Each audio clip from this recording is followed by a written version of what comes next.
It is not possible for this to happen. How could you think of such a thing? I am your husband. I have given you everything, and yet you are considering an open marriage. You should have felt ashamed while talking about this. Take your suitcase, leave, and get out of here. My lawyer will contact you tomorrow. Please share your views about this story in comments section and subscribe my channel for more interesting stories. The night started like any other. A quiet dinner, the soft hum of jazz music playing in the background, and the warm glow of the chandelier casting a golden hue over the dining table. I sat across from my husband, Ethan, watching as he absent-mindedly sliced into his steak. There was a weight in the air, one that I had felt for weeks, but chose to ignore. A part of me had been itching to bring up the conversation that had been sitting at the back of my mind. I thought I knew Ethan well enough to predict his reaction, but that night, I underestimated him. Swirling the wine in my glass, I took a deep breath and finally said it. Ethan, what if I went on a date with someone else, and then came home and told you everything, like an open marriage? Silence. The kind of silence that doesn't feel empty, but heavy, as if the walls themselves had frozen in time, waiting for his response. Ethan didn't flinch. He didn't ask me to clarify, didn't even look shocked.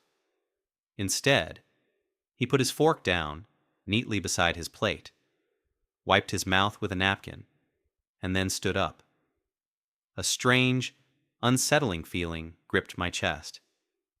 My fingers tightened around the stem of my wine glass as I watched him walk away from the table, his posture stiff, controlled. I expected him to return with questions, maybe a sarcastic laugh, maybe even anger, anything but this deafening calm. When he came back into the room, my stomach twisted in knots, because in his hand was a suitcase. He placed it gently beside my chair and looked at me with the coldest expression I had ever seen on his face. I booked a hotel room for you, he said, his voice steady, emotionless. Get out. My lawyer will call you tomorrow. My heart stopped. This wasn't a joke. I let out a nervous chuckle, desperately trying to backpedal. Ethan, come on, I was just asking a question. Get out! His voice was firmer this time. I felt the blood drain from my face. My chest tightened. My hands trembled. I tried to reach for his arm, but he took a step back, his jaw clenched. For the first time, I saw it, the way his eyes had changed. This wasn't hurt or jealousy. This was a man who had already made up his mind. The floor beneath me felt like it was collapsing. I had just lost everything. I sat there frozen, staring at the suitcase beside me. The weight of Ethan's words crashed over me like a tidal wave. My lawyer will call you tomorrow. Was this it? Was our marriage really over in an instant? Tears burned at the back of my eyes, but I refused to cry. Instead, my mind drifted back to how we got here. Ethan and I had once been inseparable. Our love story was straight out of a movie. We met in college. He was the disciplined, ambitious finance major, and I was the carefree, adventurous journalism student. We balanced each other out. Where I was wild, he was steady. Where I was impulsive, he was strategic. And somehow that worked. I remembered the early years, the passion, the laughter, the endless nights where we talked until sunrise. Ethan used to look at me like I was the only woman in the world. And for a long time, I felt like I was. We got married young, both eager to take on the world together. He landed a high-paying corporate job, and I started a blog that eventually turned into a full-time career. We bought a beautiful house in a quiet neighborhood, the kind with tree-lined streets and friendly neighbors who waved from their porches. From the outside, our marriage looked perfect. But inside, something was missing. The thrill was gone. The passion we once had fizzled into routine. Ethan became more focused on work, pulling late hours, chasing promotions. Our conversation shifted from, "I can't wait to see you tonight," to, "Did you pay the electricity bill?" I told myself it was normal. This is what happens after years of marriage, right? The honeymoon phase fades, but love remains. But then I started feeling the emptiness. It wasn't just about sex, though that had become rare, almost mechanical. It was the excitement, the intimacy, the feeling of being desired. And that's when the idea of an open marriage started creeping into my mind. At first, it was just a curious thought. I read articles, listened to podcasts, and discovered that many couples had successfully explored open relationships while maintaining their marriages. They described it as a way to rekindle passion, to bring back the thrill, while still keeping their emotional bond intact. I thought, maybe that's what we need. Maybe a little adventure could save us. But looking at Ethan now, standing there with cold eyes and a suitcase at my feet, I realized I had made a terrible mistake. I had been searching for something that was never missing.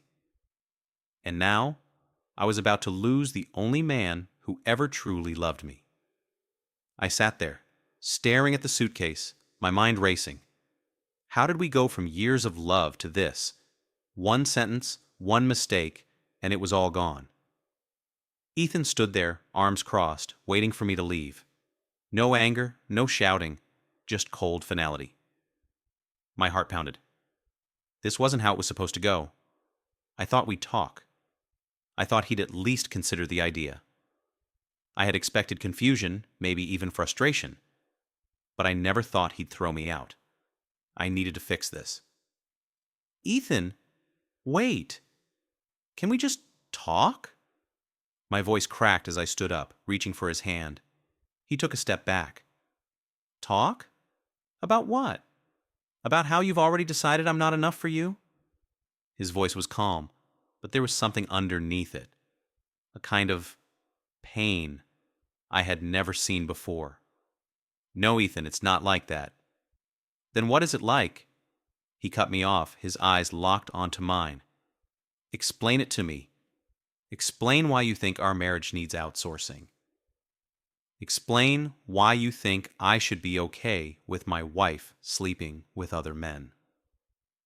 I opened my mouth, but I had no good answer.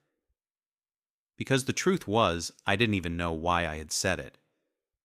I thought I wanted excitement. I thought I wanted passion. I thought I wanted something more. But standing there, watching the love of my life prepare to walk away from me forever, I realized I had been wrong. A deep pit formed in my stomach. I had pushed too far, and now there was no undoing it. And then, the twist I never saw coming. Ethan reached into his jacket pocket, pulled out his phone, and tossed it onto the table. "You know what's funny?" he said, his lips curling into a bitter smile. "I was going to surprise you this weekend. A trip to Italy. Just us. No work, no distractions. Just the two of us like we used to be." My breath hitched. Italy. The place we had always talked about. The place I had dreamed of visiting with him. "I was trying to fix things," he continued, his voice quieter now. "Trying to bring us back to what we used to be. And all this time, you were planning how to replace me." A sharp pain stabbed through my chest. I had destroyed everything. He picked up his suitcase and walked toward the door. I'll have my lawyer send the papers. And just like that, he was gone.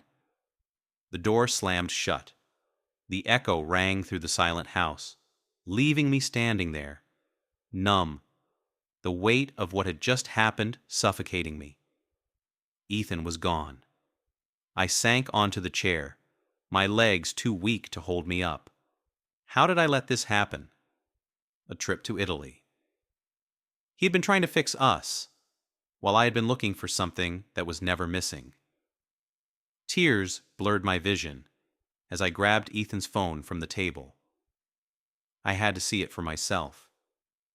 My trembling fingers unlocked the screen, and there it was. An email, confirmation for 2 tickets to Rome, a hotel reservation at a 5-star resort, and a list of places he had planned for us to visit. Every little detail, planned with love. My stomach twisted. While I had been fantasizing about another man's touch, Ethan had been fighting for us. A choked sob escaped my lips. I had ruined my marriage. I scrolled further, desperate to find something, anything, that would tell me I hadn't just lost the best thing that had ever happened to me. But then, something else caught my eye. A bank statement. My breath hitched. There was a large withdrawal from our joint account. $50,000 gone overnight. I blinked, reading it again, trying to understand. This was our savings. The money we had set aside for emergencies and future plans. Where did it go? A sinking feeling crept into my gut. Then, another email. A confirmation for a wire transfer. Recipient, Lucas Miller. Amount, $50,000. My blood ran cold. Lucas Miller. I knew that name because he was the man I had been secretly talking to. The man I had considered dating if Ethan ever agreed to an open marriage. I felt the room spin. Ethan knew. Not only had he left me, but before walking away, he had made sure I felt the same betrayal I had inflicted on him. He took our money and gave it to the very man I had ruined everything for. I gasped for air. My world had collapsed, but the worst was yet to come. I sat there, gripping Ethan's phone so tightly that my knuckles turned white. My heart pounded against my ribs, my breath coming in short gasps. Lucas Miller. The man I had fantasized about. The man I had trusted with my thoughts, my desires. Someone who was supposed to be nothing more than an idea. But Ethan had known about him all along. I opened my laptop with shaking hands, logging into my own bank account. The $50,000 was gone. It was real. Ethan had taken our savings, our carefully built future, and wired it straight to Lucas. Why?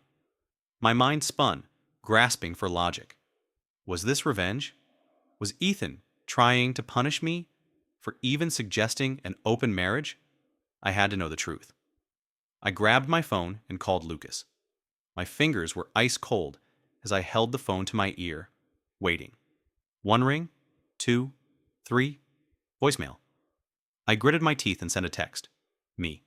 Lucas, call me. Now. It's important. Minutes felt like hours. I stared at my screen, my heart pounding with dread. And then, ding. A message. Lucas. Hey babe, can't talk right now. I'm on a flight. A flight? My fingers trembled as I typed. Me. Where are you going? 3 dots appeared, then disappeared. Then, Lucas. Bahamas. First class, baby. I nearly dropped my phone. My blood turned to ice. This wasn't revenge.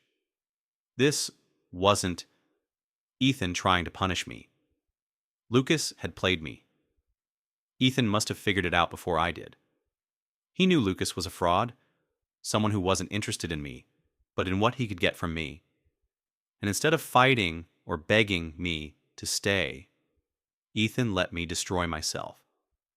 He didn't just leave me. He let me walk straight into my own ruin. I felt sick. My chest tightened, a painful realization settling in.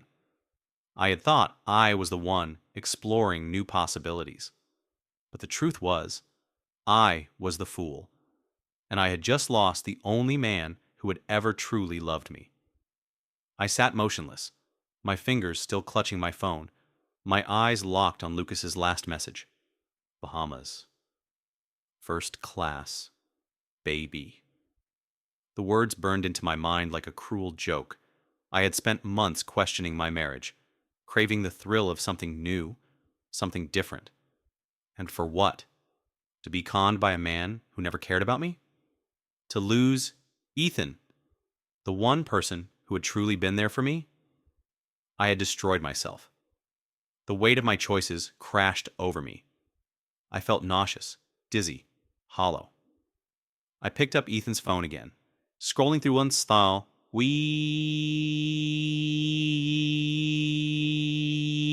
emails, his messages, desperate to understand how long he had known. And then I found it, an email from a private investigator. Check Lucas Miller, investigation report from Warner & Associates Private Investigations. To Ethan Clark. I hesitated for a moment before clicking it. What had Ethan discovered? As I read, my hands trembled. Lucas Miller wasn't even his real name. His real name was Daniel Cook, a con artist who had targeted multiple women in the past. He had a history of seducing married women, manipulating them into giving him money, and then disappearing. 3 other women had already filed lawsuits against him. He had drained bank accounts, maxed out credit cards, and left them with nothing. I felt my stomach twist. I had been nothing more than another name on his list. Ethan had figured it all out before I had even realized I was being played. That's why he wired the money. It wasn't just revenge. Ethan knew I wouldn't believe him if he told me Lucas was a con man. So instead, he let me see it for myself. He let me experience the betrayal I had been so willing to risk my marriage for. He had given Lucas exactly what he wanted: money. And now, Lucas was gone. I clutched my chest, trying to breathe. I had ruined my marriage. I had lost my husband. And I had been played like a fool. I thought Ethan had been the weak one in our relationship. But in the end, I was the real fool. And there was no going back. The reality of my choices sat like a weight on my chest, suffocating me. I had spent so much time searching for something exciting, something new, convinced that Ethan and I had lost our spark. But I had been blind to the love he had for me, blind to the man he truly was. And now he was gone. I tried to call him 3 times. Each call went straight to voicemail. I texted him. Me. Ethan, please, can we just talk? Me. I made a mistake. I see that now. Me. Please don't let this be the end of us. No response. The silence was deafening. For the first time, I truly felt what it was like to lose him. And the worst part? It was all my fault.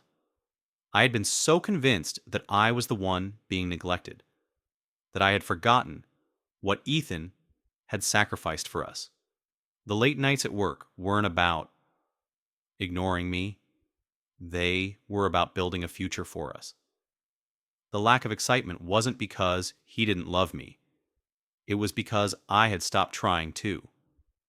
The absence of passion wasn't a failure on his part. It was our failure.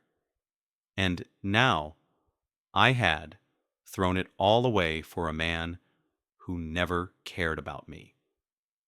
Lucas was gone. The money was gone. But the worst loss was Ethan. I called my best friend Maggie, the only person I could turn to. She answered on the first ring. What the hell did you do? I swallowed the lump in my throat. I messed up, Mags. She sighed deeply. Yeah, I know. Ethan called me. My heart skipped a beat. He called you? I whispered. Yeah, she said, her voice softer now. He told me everything. I squeezed my eyes shut, holding back tears. Did he say if there's any chance? Any way I can fix this? Maggie hesitated. Then she sighed. Sophia, I think you've already lost him. Her words hit me like a punch to the gut. But, she added, he told me to give you a message. I held my breath. What did he say? Maggie's voice was quiet, almost sad. He said, tell her she finally got what she wanted. Freedom. Let's see if she enjoys it as much as she thought she would. I felt my knees buckle. Tears streamed down my face as I realized this wasn't just a punishment. This was Ethan truly letting me go. For good. Maggie's words echoed in my mind. Tell her she finally got what she wanted. Freedom. Let's see if she enjoys it as much as she thought she would. I couldn't breathe. My heart ached in a way I had never felt before. I had spent so much time looking for something more, something exciting. And now I had it. I had freedom, and I had never felt emptier. Days passed, then weeks. Ethan never responded. The divorce papers came in the mail. Neat, final, just like him. I signed them with shaking hands. What choice did I have? Lucas was gone, laughing on a beach somewhere with my money. Ethan was gone, starting a new life without me. And I was here, alone, living with the consequences of my own destruction. I tried to move on. I went out, met new people, tried to distract myself, but nothing felt right. No one compared to him. One night, after too many drinks, I found myself standing outside our old house. Ethan had moved out. The lights were off. It was empty now, just like my life. I sank onto the front steps, burying my face in my hands. What have I done? For the first time in my life, I truly understood what regret felt like. Because there's no worse pain than realizing the best thing you ever had is gone forever. And the worst part? I had no one to blame but myself. I searched for passion and lost real love. I wanted excitement and ended up with loneliness. I asked for freedom, and now I'm drowning in it. Some mistakes you can't undo. Sometimes, in the pursuit of something more, we destroy the very thing that was already enough. Grass isn't always greener on the other side. Sometimes it's just an illusion. The thrill of something new can never replace the depth of a love that has been built over years. Real love isn't about constant excitement. It's about commitment. Passion may fade, routines may settle in, but true love is about standing together through every phase, not looking for an escape when things feel dull. Once trust is broken, it's almost impossible to rebuild.